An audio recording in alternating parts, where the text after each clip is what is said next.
In other words, our minds can apprehend truth and can reason about reality because they were built by the architect of truth, reality, and reason itself. Materialism cannot explain reason any more than it can explain life. Materialism is just not reasonable. Therefore, we don't have enough faith to be materialists. The atheist versus the critical thinking consultant. The very fact that Darwinists think they have reasons to be atheists actually presupposes that God exists. How so? Because reasons require that this universe be a reasonable one that presupposes there is order, logic, design, and truth. But order, logic, design, and truth can only exist and be known if there is an unchangeable objective source and standard of such things. To say something is unreasonable, Darwinists must know what reasonable is. To say something is not designed, Darwinists must know what designed is. To say something is not true, Darwinists must know what truth is, and so forth. Like all non-theistic worldviews, Darwinism borrows from the theistic worldview in order to make its own view intelligible. This tendency of atheists to borrow unwittingly from the theistic worldview was beautifully exposed by author Pete Bocchino during a curriculum meeting for the state of Georgia's Department of Education. Pete, who was working for an internationally known Christian ministry at the time, was slated to be on a subcommittee to review and improve the 6th to 12th grade public school curriculum in subjects such as U.S. government, law, ethics, and character training. The first of a week-long series of meetings was held in a large room where all the subcommittee members were given an opportunity to introduce themselves. Pete, who got held up in traffic, arrived late, missed the introductions, and started heading for his seat. When the subcommittee chairman noticed Pete walking in, he told him that they had already introduced themselves, and asked Pete to do the same by giving his name, background, and occupation. Pete gave his name and said that he had a degree in mechanical engineering. Pete thought to himself, I certainly don't want to bring Christianity into this by telling them that I work for an international Christian ministry. So he cryptically said, I currently work for a not-for-profit organization as a critical thinking consultant. The chairman said, A what? A critical thinking consultant, Pete repeated. What exactly does a critical thinking consultant do? The chairman persisted. Well, we're already running late, and I don't want to take up the committee's time, Pete reasoned, but you'll find out during the week.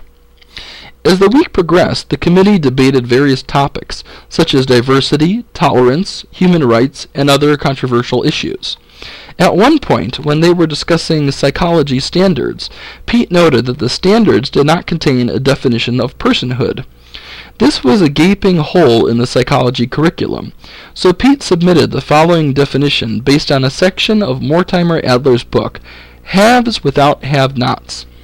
Course, Psychology, Topic, Uniqueness. Standard, evaluates the uniqueness of human nature and the concept of personhood.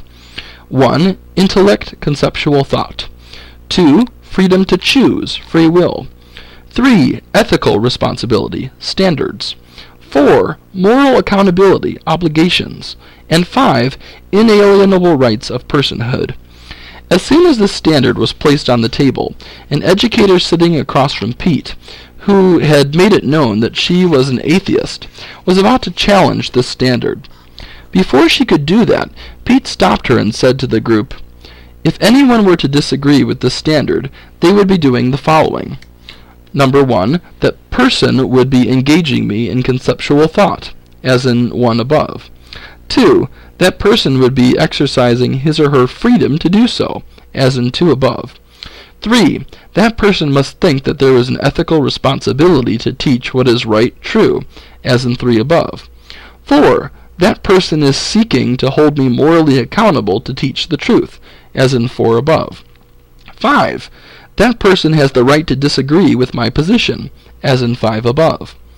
So if one were to disagree with these criteria, that person would actually confirm the validity of each point of these criteria. The group became rather quiet for a moment. Then the chairman spoke up and said, Now we know what a critical thinking consultant does. With that, he told the committee's secretary to include the standard in the recommendations.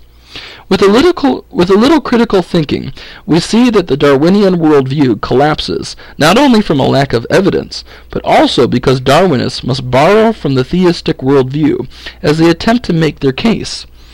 Intellect, free will, objective morality, and human rights, as well as reason, logic, design, and truth, can exist only if God exists. Yet Darwinists assume some or all of these realities when they defend their atheistic worldview. They can't have it both ways.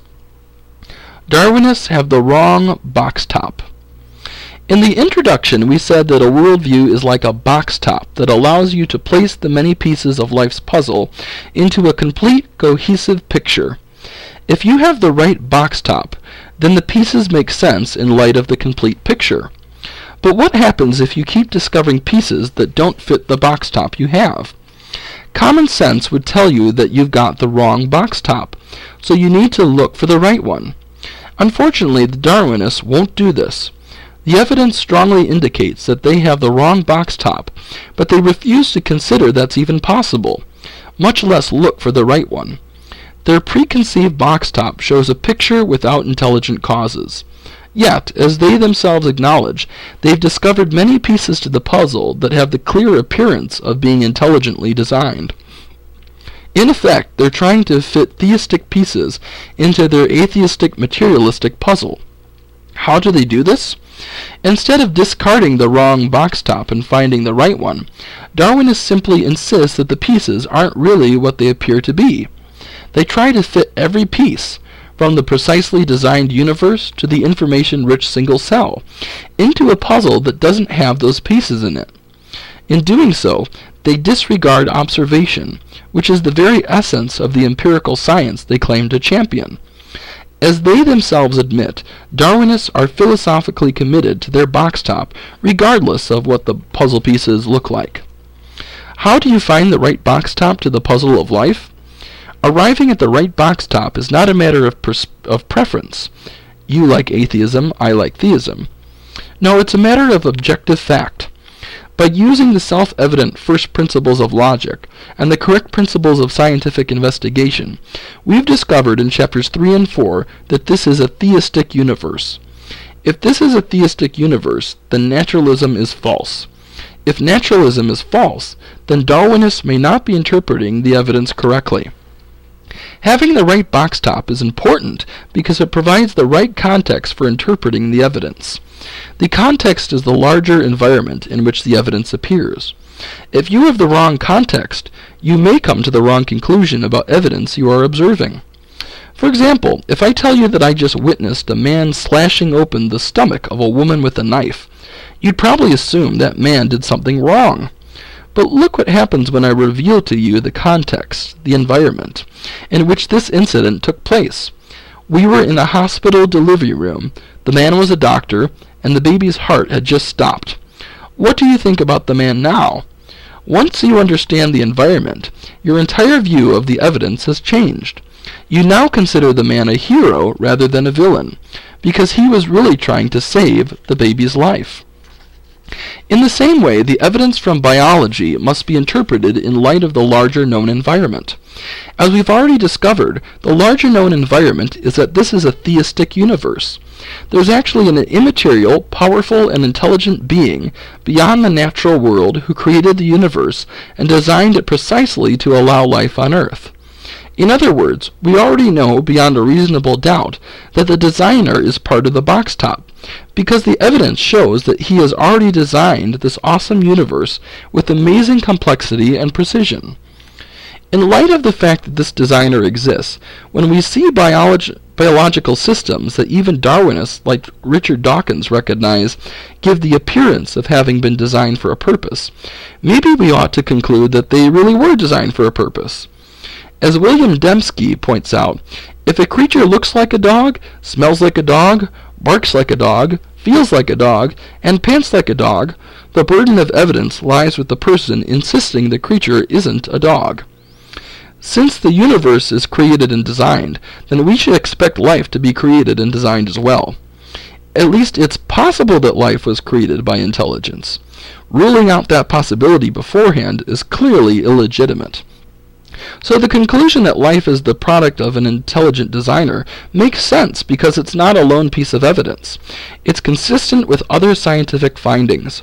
Or, to continue with our jigsaw puzzle metaphor, it's a piece that fits perfectly with the other pieces of the puzzle. Summary and conclusion. Since we've covered a lot of ground in this chapter, let's sum it up with a few short points.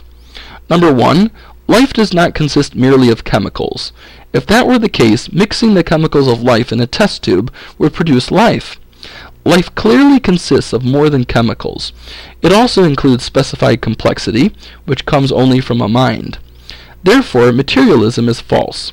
There are numerous additional reasons why materialism is false, including the fact that reason itself would be impossible in a materialistic universe. Number 2, there are no known natural laws that create specified complexity. Information. Only intelligence has been observed creating specified complexity, like take out the garbage mom, drink Coke, Mount Rushmore, etc. Number 3, the simplest life consists of amazing specified complexity, equivalent to 1,000 complete sets of the Encyclopedia Britannica. Einstein said, God doesn't play dice with the universe. He was right. As Philip Gould said, God plays Scrabble. 4. Science is a search for causes that is built on philosophy. There are only 2 types of causes, intelligent and natural, but Darwinists philosophically rule out intelligent causes before they even look at the evidence. That's why when Darwinists look at those 1,000 encyclopedias, despite observing and recognizing their obvious design, they assert that their cause must be natural. But if Take Out the Garbage Mom requires an intelligent cause, then so do 1,000 encyclopedias. Number 5. Spontaneous generation of life, which Darwinism requires to get the theory started, has never been observed. It is believed in by faith, and in light of the strong cosmological and teleological evidence that this is a theistic universe, and for many other reasons, the Darwinian belief in naturalism or materialism is also an article of faith. Hence, Darwinism is nothing more than a secular religion masquerading as science. The skeptic may say, wait a minute, you're moving much too fast. What makes you think that intelligent design is scientific? Isn't ID just another case for the God of the gaps fallacy? Prematurely bringing God into the picture because you haven't found a natural cause yet? Why should we give up looking for a natural cause? In fact, it seems like ID is just that Bible-thumping six-day creationism being smuggled into the public debate under a new name. And what about the evidence for the evolution of new life forms that you have yet to mention? Answers to these and other Darwinist claims are coming in the next chapter. Not only will we address those claims, but we will also provide more pieces to the puzzle that confirm that the intelligent design people, not the Darwinists, have the right box top.